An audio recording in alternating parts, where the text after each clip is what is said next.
There is such a flood of indie releases coming out these days that it's inevitable some of the games will be overlooked by the majority of gamers. Though there are some games that are more than just overlooked and end up falling into obscurity. The reasons as to why may vary, but these games are rarely discussed, and they're a little bit odd too in this particular list. So let's get into it. 10 of our favorite odd, obscure, and unusual indie games that you probably never played but belong on your wish list, at the least. Before you consider checking out some of these obscure indies, why not consider heading over to our Patreon page to help keep the lights on here at I Dream of Indie Games and support independent content. You'll gain Discord access, early ad-free shows, shoutouts at the end of every single video we produce, and even free games depending on the tier. Your new indie gaming community is waiting for you. Number 10, we'll start with Soul Grabber, a beat-em-up with dungeon crawling elements. Developed and published by Masthead Studios, in this brawler you'll start out as a spirit possessing a skeleton knight, and should that Bone Daddy body be too injured, you can possess the body of an enemy nearby and continue playing with a new body and types of attacks. This is a very interesting mechanic, and using it can allow you to play as many different characters that are useful against the enemies you're fighting at the time. You're given the choice of 3 different environments where you'll fight in a randomized dungeon, and there's also a survival mode where you fight in a contained area to see how long you can last. The gameplay is kind of janky and a little unbalanced, but it's still fun to some degree with the combat options and the body swapping. According to some claims made in reviews left on Steam, the game was initially in early access, and the developers decided to take it out of early access and list it as a completed game that could be purchased in cheap bundles, but they never intended to finish the game. While I don't know if that's true, if you play this game, well, it kinda checks out. If you're interested in experiencing Soul Grabber for yourself, you can get this very strange experience digitally on PC for $5.99. Here's another eccentric indie game that I'd like to talk about next at number 9. Developed by Falco Software and published by Koval Victor, Falco Axe is a medieval fantasy-themed brawler played on a keyboard. While this took me a while to get used to, it turns out to be pretty fun. You're a warrior who is the last hope against an ancient evil that is rising in the land. Armed with both a sword and a bow, you set out to face hordes of enemies, and you'll receive assistance from the magical Falco Axe when you've filled up a meter from defeating those enemies. The combat is pretty interesting in this one, very combo based. You can also break enemy combos by using a bow attack or a jump attack, and there's also a swift heavy attack. If you're willing to play a game in this genre on a keyboard and you're looking for something fun with a low price, then Falco Axe will do nicely. It's available digitally for PC for $4.99. Now we'll venture into retro-style action platformer territory with Ghoulboy, Dark Sword of the Goblin. Developed and published by Serkan Bakar, who also developed the Metroidvania game Beholgar that I mentioned on a list not so long ago, Ghoulboy is another very challenging game with a strong retro appeal. In a land where monsters and the undead are numerous, a Goblin King hears a prophecy that a powerful ghoul hunter will be the cause of his death, so he has the most powerful hunter in the land captured in an attempt to avoid that fate. The hunter's son, who's been called Ghoulboy for his own ghoul hunting prowess in his young age, sets out to rescue his father. Ghoulboy can attack with a main weapon or a limited sub-weapon, and he can even hold more than one at a time and toggle between them. On top of that, he has the ability to double jump. There are many secret areas in each level and different routes you can take. Many of them can be found by using the throwing spear sub-weapon. There will also be shops in some of the levels that you come across where you can spend some of your coin on different items, and the game all around has a bit of a ghouls and ghosts kind of vibe to it, both in its looks and gameplay. So no, this will be on the tougher end of the retro-style action platformer genre, but if that catches your interest, you can get it digitally on PC for $4.99. On to number 7, here's a survival horror oddity in a minimalist pixel art style. Developed by Games by Lum and published by Torture Star Video, in Search Party you'll control Claire, a teenage girl who's part of a search party looking for her missing 8-year-old brother Daniel.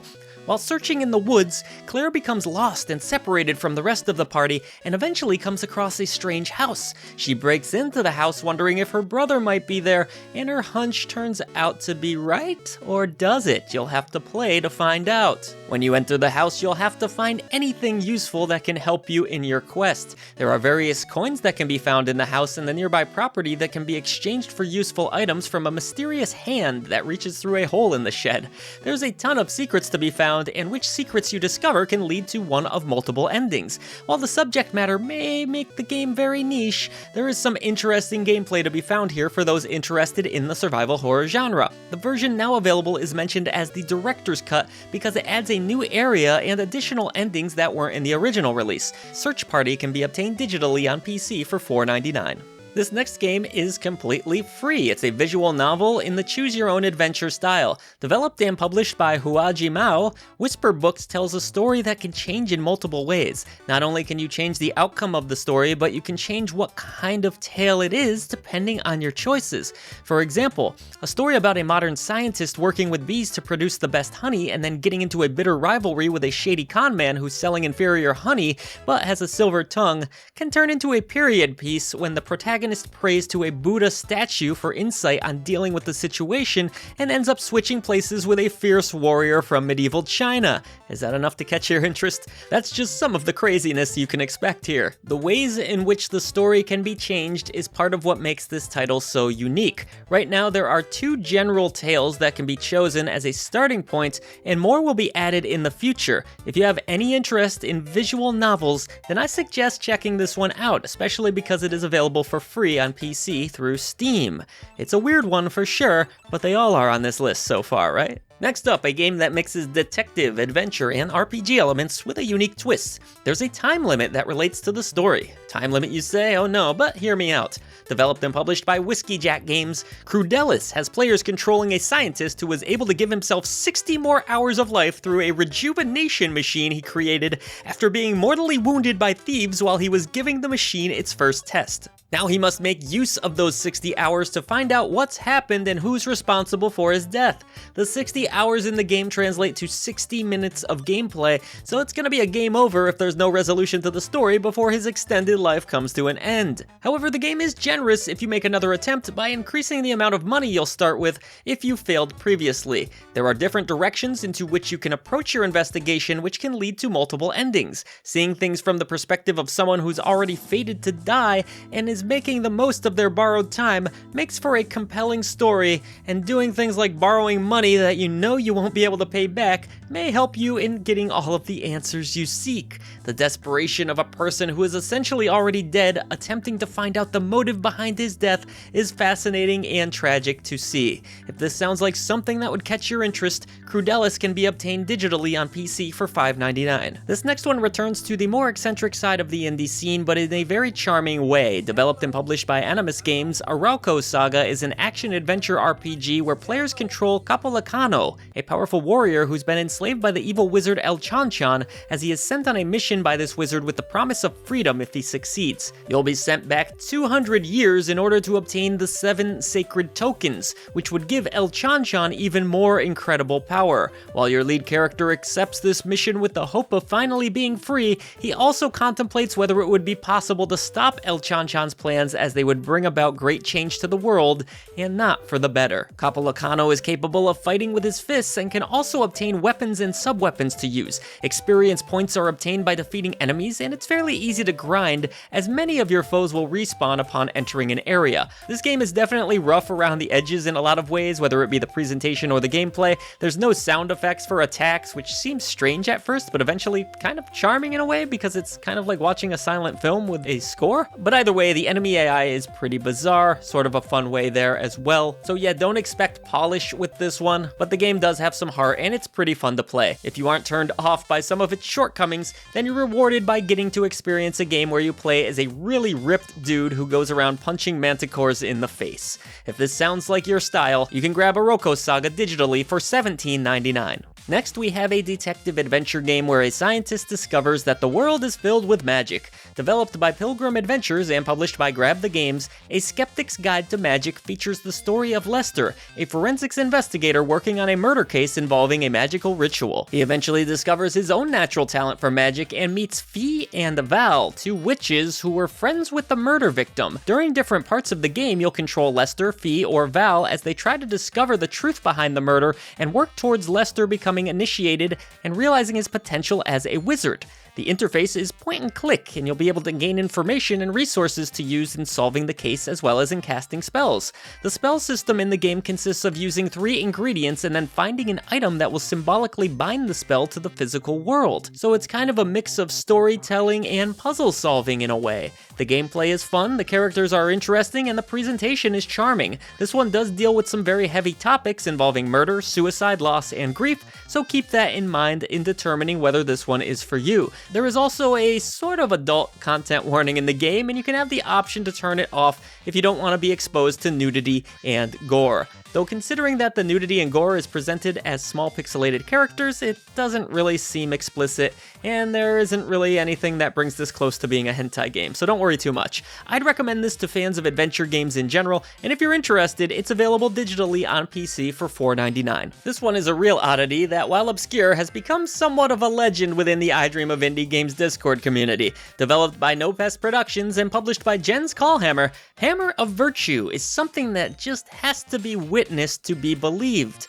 There were 2 different streams of this game on the channel at one point, one in demo form and one in release form, and neither had any comprehensible form of objective to the gameplay. The plot has something to do with humans fighting against terrorists who all seem to be animals wielding unbreakable armor, so they send a human out in similar armor who wields a giant hammer, and his goal is to bludgeon them all to death. During the first stream, a community member mentioned that the metallic armor a bear was wearing resembled a Pepsi can, so the Pepsi bear has become something of a mascot for the game within our community. The gameplay could be described as a jank mayhem simulator, as you're thrown into an area with a breakable environment and enemies are sparsely located throughout. I can't really make sense of what this game is attempting to be, I don't fully understand it, and I don't know why it exists, but I love the fact that it does. I can't exactly recommend that most gamers spend their hard-earned money on something like this, but if you're someone like me who has a fascination with the strangest games out there, then trying Hammer of Virtue just might be irresistible. Should you care to take on this absurd journey, you can get the game for $9.99 digitally on PC. Alright, last one. We'll end things with something truly special from one of my favorite indie developers. This game is developed and published by 68K Studios, who are most well known for the 7th Circle series, which are brutal survival horror dungeon crawlers that are among my favorite games of all time, and they currently have a game in early access in a similar style with an ancient Roman black magic and necromancy theme called Ludus Mortis, which may release within the next few months. Karadash, The Lost Dungeons, is an earlier game of theirs that takes dungeon crawling in a different direction, more akin to the Dungeon Explorer series and Gauntlet with roguelike elements. You'll create a character who will explore a dungeon, and upon death will leave behind gold that can be used to upgrade the village that will allow for more available attributes and skills for the next character created to enter the dungeon. There's also a scoring system for how you perform in a level in the dungeon, and getting high scores can unlock items and bonuses. When completing a level, there's a chance for an event to happen where you can spend your gold to buy items from a shop, upgrade weapons with a blacksmith, or get benefits from gods. The action involves navigating corridors and rooms in a dungeon where you will encounter enemies and get item drops. There's also a hunger meter for your character, so you'll have to make sure to find enough food so you can fight and explore without starving. If you enter a state where you are hungry, you will receive damage and your stamina will restore more slowly. The gameplay loop of seeing how far you can get with a character and then being able to create better characters in future attempts is rather addictive, and Karadash brings a nice updated take on some old school gameplay. I highly recommend this one for those of you who like some hardcore dungeon crawling. You can get it digitally for PC, $3.99, and that's gonna do it for this list, folks. It was odd, it was obscure, but it was a whole lot of fun. Thank you for your continued support. Don't be a stranger over at patreon.com/idreamofindiegames, where you can gain Discord access, early ad-free shows, shoutouts at the end of every video we produce, and even free games depending on the tier. Your new indie gaming community can't wait to meet you. Voice to the voiceless, see you on the channel.